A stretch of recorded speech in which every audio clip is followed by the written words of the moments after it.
Brad, it's a pleasure to meet you this morning, sir. Thank you so much for reaching out. I understand Jesse passed over my information, said that I was able to help him out. Yes, sir. He did. Awesome. Now, Brad, how do you know Jesse? We're good friends. Okay, we, good. Yeah, we do hang out a lot. Okay, good. Well, I don't want to, assume that he's kind of shared everything with you. So if I can, I'd love to just kind of take you and walk you through my traditional process. I specialize in helping people with secure and guaranteed retirement options.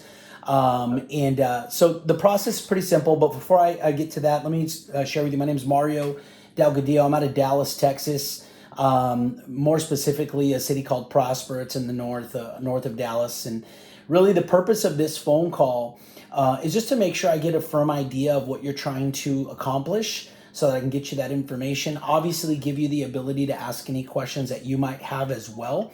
Now, before we get started, though, let me share with you a little bit about how I help my clients, okay? So as I'm sure you're probably aware, a lot of the traditional retirement vehicles, the 401ks, 403bs, IRAs, they've got a lot of fees. So number one, we want to eliminate those because, the least amount of fees you're paying, the more that you're keeping in with you and in your retirement plan.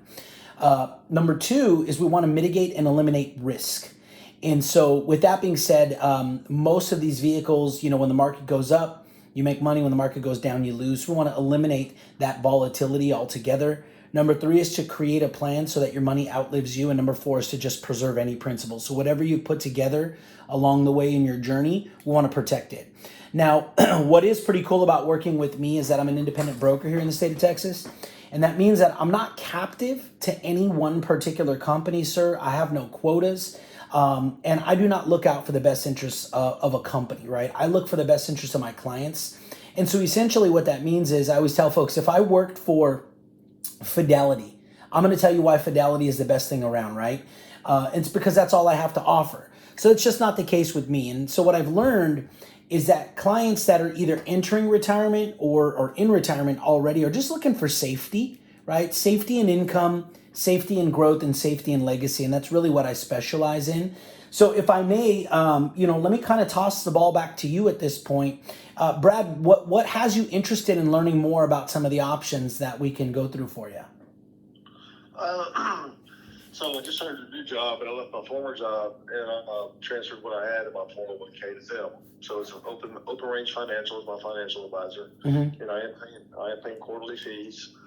I transferred over to them about $310,000, and over the last year and a half, I've given them an additional, 20. We're trying to say 20,000 for even math, right? And I'm just like the fluctuation of the market to me. So it's secure. They manage it. I'm not managing. I'm paying fees to manage it. It did meet the market last year, but I'm still drastically down. I think I'm sitting about 272 as of this day even, right? So it's just the insecurity. And so Jesse and I have been talking about it. We bounced ideas off one another before, and he was telling me about this opportunity, not in great detail. He said, but, the risk. He said it's a way to eliminate risk. Yeah. It's smart me. He said the returns could be good. He said he's still kind of new in the endeavor. He understands it, but he recommended that I talk to you. Okay. And so this is kind of where we're at. Okay. And I do, in this new employer I am, it is through Fidelity, the 401k. Of course, I'm doing 15% pre-tax. But so, I'm 48, leading up for Referral for a long time. I lost a little over $1 million in there. So it's hard for me to trust. I lost two of them, actually. One with Peyton Weber, which was an advisor, and then Enron, right? So right. I haven't had a lot of luck. So it's kind of, I'm 48. I feel like I've been starting over, but at least I'm young enough, I guess, in my career to be blessed that I wasn't 60 or 65 when all that happened. Yeah. So it was hard for me to trust a lot of people with money because of the risk and the losses that I have incurred. Correct. And I don't pretend to keep up with the stock market, which is why now I'm using Open Range Financial to have trust in them to manage it. But again, the fluctuations do make me nervous based on my age. So. Yeah. There's still only so much you can do when you have your money in a specific type of vehicle. So they could be managing it as best as possible, but if it's a variable type account, there's just a certain amount of things that are just outside of your control. So I can walk you through what that looks like and what I mean in greater detail at a later time. But okay, good. So Brad, let me if I may, let me just explain to you the process. So first off, I'm going to tell you, I lead from a place of education all the time. My dad was my first mentor in this industry, and he used to tell me all the time, Mario, if somebody has 1% doubt, they're out. And he said, and that doubt usually just comes from confusion. He said, because when somebody's confused, even if it's 1%, he said that what happens is they clam up because they don't want to make a mistake. So they'd much rather take what they consider to be the easy route, which is just hold still. So he said, if you can lead with education and spend as much time on education as you need to, somebody will gain confidence. And then when they're confident, then they feel confident to do something, to move into some type of action. So this first phone call is really just about discovery. I just kind of want to learn a little bit more about, your financial profile. It's basically like, who are you? What do you do? What's your retirement plan? And what are your goals? By the way, sir, I don't need any specific or sensitive data like account numbers, nothing like that. It's all kind of high level. But once I have that information, what I'll be able to do is kind of do my job, which is go shopping on your behalf. See, because I have access to over 40 different A-rated financial institutions and programs to help my clients. And I'll look for a few strategies that might be unique to your goals and then come back to you with some numbers and ideas. Typically what we'll do is within 48 hours, we jump on a Zoom call. Have you been on a Zoom before, sir? I have. Yeah, so we'll jump on a Zoom. And like I said, first part of that Zoom call will be education. Second half is I'm actually going to get you some hard illustrative numbers. And I think this is a good time to give you an idea of what makes me different than any financial advisor. It's simple. I'm not a financial advisor. I'm a retirement strategist. And sometimes people laugh. They say, well, isn't that like potato, right? It's kind of the same thing. I said, no, it's not. See, a financial advisor deals in speculation, right? They're speculating what they could do for you to grow your money, right? A retirement strategist, I deal in guarantees, right? I deal in like, hey, listen, if you happen to end up becoming the Guinness Book World of Records oldest man alive, do you still have a paycheck? Right? That's where so I look through everything in a different set of lenses. And so I think because of that, my clients really love the fact that, hey, I'm gonna bring it from a secure and a conservative place. So we're gonna be able to check the conservative box. But once we are able to do that, I'm gonna show you how to go out and get as much money as possible. And so we can be conservatively aggressive, even though I know that's kind of like an oxymoron. But after the Zoom, the worst case scenario, sir, is you'll have enough information to make an educated decision on whether or not any of these secure and guaranteed retirement accounts are for you or not. Does that sound okay, sir? Yes, sir. Awesome. So let's start here. If I may, I would love to walk through just a generic list of questions to help me get a better grasp on your financial situation. It's called a financial needs analysis form. Again, all very generic, but I'll just read the top here. So it says, the purpose of this document is to help your retirement strategist create a generic profile about your current financial situation. So while we do not need any sensitive information like account numbers or personal data, giving as much information as you feel comfortable with will help me to create a roadmap and a strategy for a prosperous retirement. So if I can, Brad, can I walk through some of these questions for you? Sure. Okay, so Brad, you said you're 48 years old. Is that correct? That is correct. All right, and you're in Texas. What city do you live in? Santa Fe. Santa Fe. Okay, so right there by Jesse. Okay. Now, so you're in Santa Fe, and what do you do for a living, sir? I work in the oil and gas industry. And I oversee our operations here in Deer Park, Texas. Okay. So. Okay, perfect. Now, how long have you been with this particular company? You said about a year? No, this company I started with on June 30th. Oh, so pretty new. Yeah, pretty new to this organization, yes. Okay, June 30th. Okay. And now, are you married, sir? No, sir. Okay. Not yet. Not married. Any children? I do. I have two, but they're older. Okay, so grown children. All right, perfect. Now, at this particular organization, you mentioned that you rolled your old 401k into the new 401k with this organization that you are now funding. Is that correct? No. So I left my former organization, Cayman Cargo, similar industry, the same industry what I'm doing now. Okay. After my son graduated high school, and that was in 21. I left there in August of 2021 and stepped back. So just got finished paying child support, stepped back, went to a smaller organization called V as in Victor, VTIC. Okay. So TIC testing, inspection, certification. That's kind of what we do. And Okay. I did that for about a year and a half. They didn't have a 401k at the time since it's a small company. They just got one when I left with no match, right? But it's a small company. So when I started there, I took what I had in my former employer's retirement and I moved it into Open Range Financial, which was now still currently a financial advisor of mine. Okay, so that's in like an IRA? It's an IRA and then a non-contributory account. Okay, perfect. Okay, so that 272 is just in like a traditional IRA. It is, and I can export it and send you what I have. Okay. Okay, perfect. Yeah, we can get to that. Okay, that makes a lot more sense. So the 272 right now, again, that started out at about 310. You contributed an additional 20 to it, but just because of market fluctuation, you're about 272 now. Okay, that makes sense. But now with your new job, though, you did say you are contributing 15% to a 401k there. Yeah, and this one's through Fidelity. So I've just done 2 paychecks now. Each paycheck, they match up to 5%. So they match 184.20, and I put in 923.60. So about 1108 every 2 weeks. Okay, and you said theirs is 5%. What was the dollar amount, sir? They're matching. Yes, sir. Amount? Yes, sir. It's up 5%, but when I look at it, it's 184.20 per check is what they match. Perfect. And I put in 923.08. It's coming up to 1108. But they have what they call the 401k, and then they have a 401k supplemental, right? So the 401k is like 360 something. So it's that total amount that they match, and then the supplemental is what they don't. So it's like 550. So 1108 total. Okay. Perfect. Okay. So that's good to know. All right.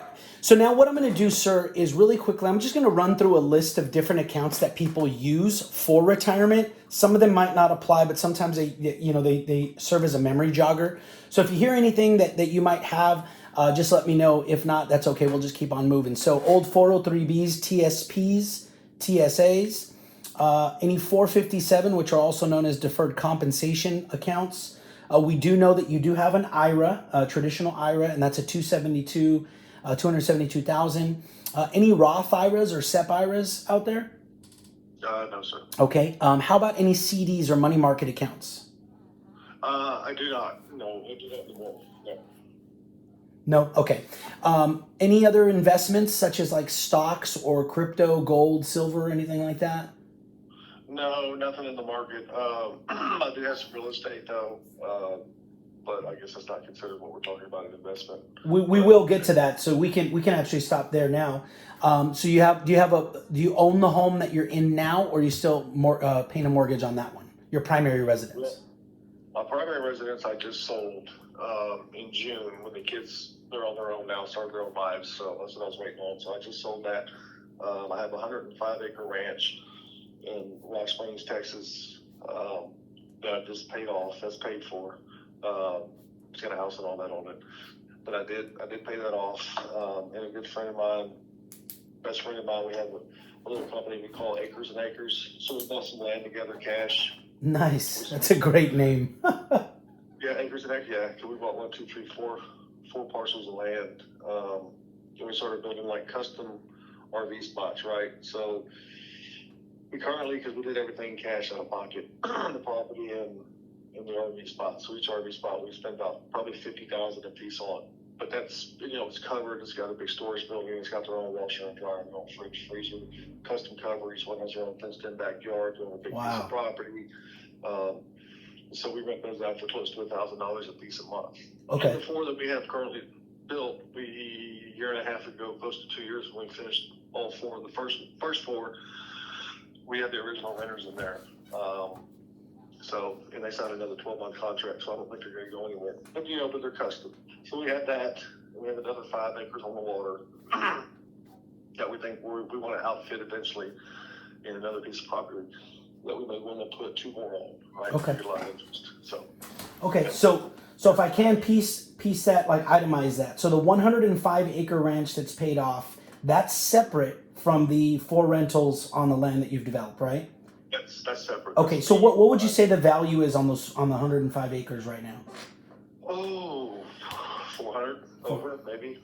Okay. It's going up dramatically, but it's got a house, it's got septic, it's got power, it's got water. You know, it's taken care of. I'd say with the market, at 400, Okay. 450, Okay. maybe more. Okay, good. Yeah, I would say it's going to be on the uptick. Now the value on the 4 rentals with that land there that you're renting out? Oh, the value of the total outfit? Yes, sir. Whew. Well, we had one of them appraised just for sake of good order. That was a year ago, and it appraised like 120. Okay. That's for 2.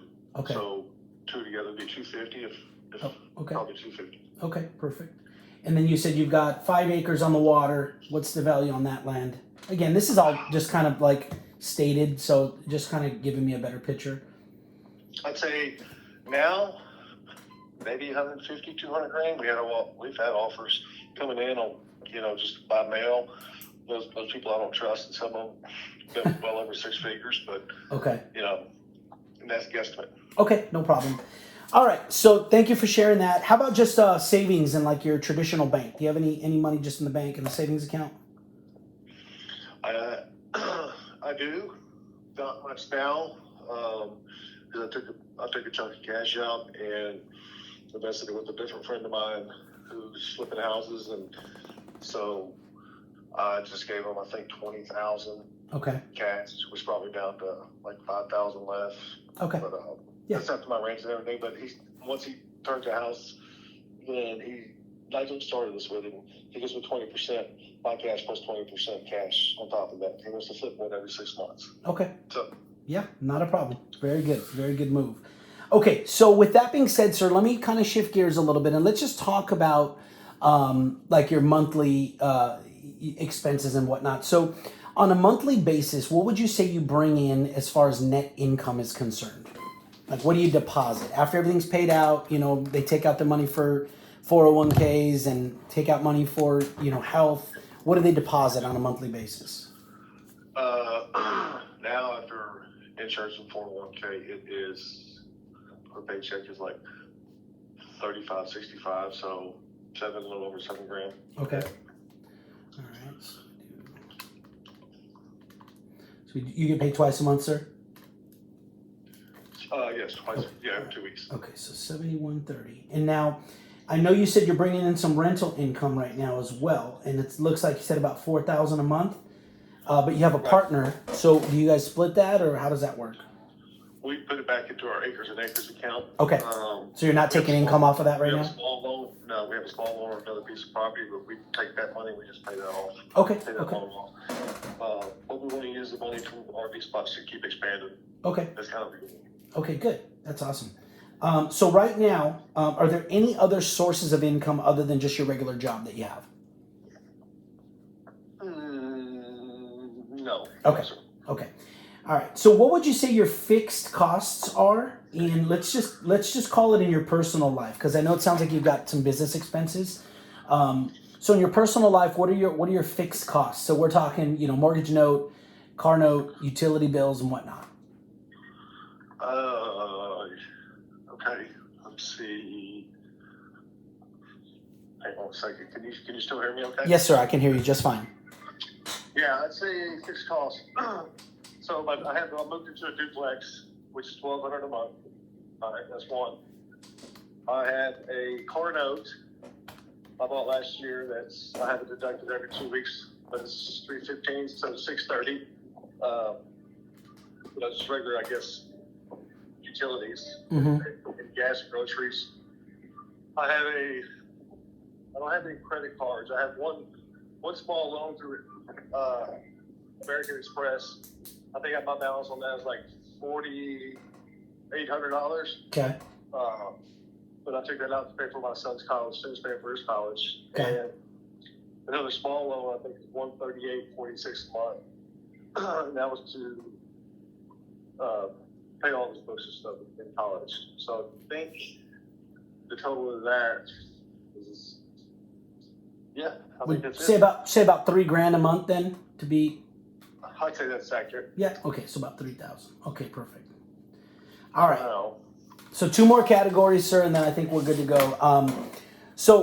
First off, do you have any life insurance, sir? Anything that's provided through the job or anything that you purchase privately? I do. So I have 2 term lives separate from work. Okay. One's through Primerica.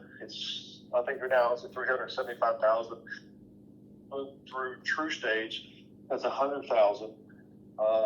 If I increase that, I'll just say I think it's $100,000. So we'll say $455 for those 2, and I pay. Oh, that's part of my cost a month. Yeah.